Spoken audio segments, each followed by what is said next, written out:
Okay, in this video, we're talking about basic judicial requirements. So these are the things that we need to think through before a case goes to trial.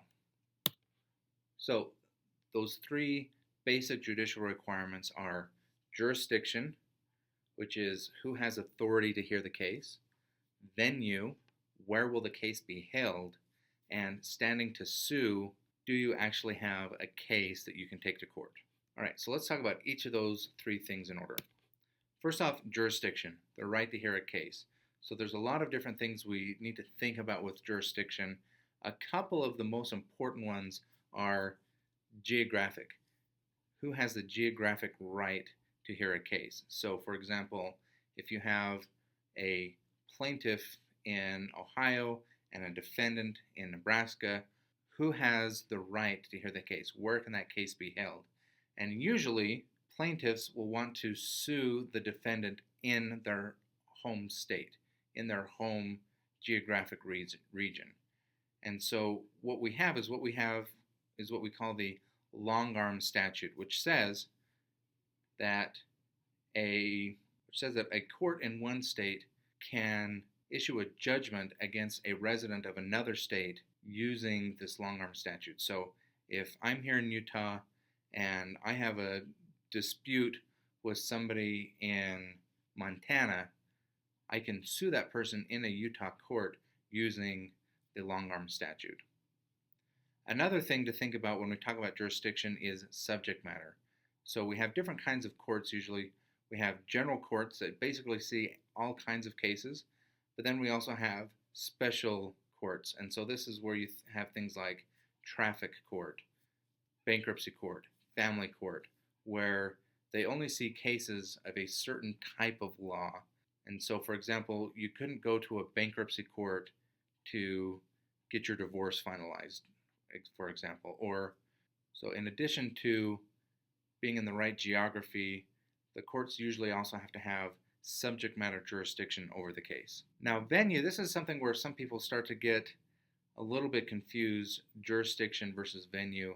When we talk about venue, we're talking about where the trial will actually take place, which is a little bit different than the authority. So for example, let's say there's a case in Ephraim. Well, because Ephraim's a small town, it's going to be really hard to find an impartial jury in Ephraim, right? So maybe they take the case to Salt Lake or even to Nevada.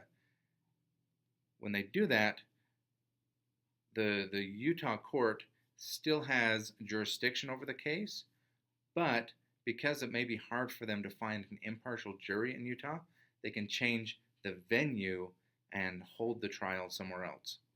And so one thing to think about is when might a change of venue be appropriate? And so some of the most common ones, if it's a very infamous case, it might be very unlikely for the person to find an impartial jury in that area.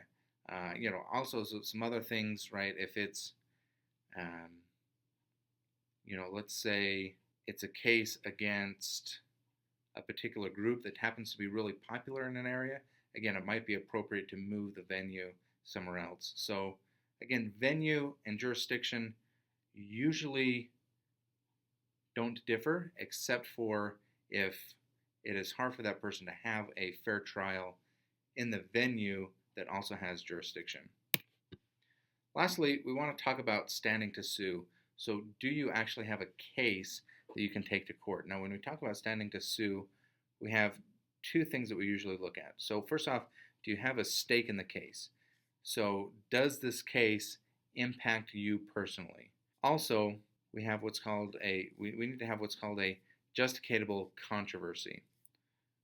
So is there some sort of thing that we're disagreeing about? So for example, if two people agree exactly what happened in a case and agree on what the remedies are, there's no justicatable controversy. There's no issue that we're disagreeing on, so there's nothing to take to court. So, let's say you get in a car wreck, both people get out, and they agree, okay, this is my fault, here, I'm going to take care of it, and then everything happens like they promised. There's nothing to sue about. You can't go sue somebody to get something that they've already promised and are already delivering to you. And so, just to sum everything up, our basic judicial requirements are jurisdiction, who has authority to hear the case, venue, where will the case actually be held, and then standing to sue, do you actually have a case that can be taken to court?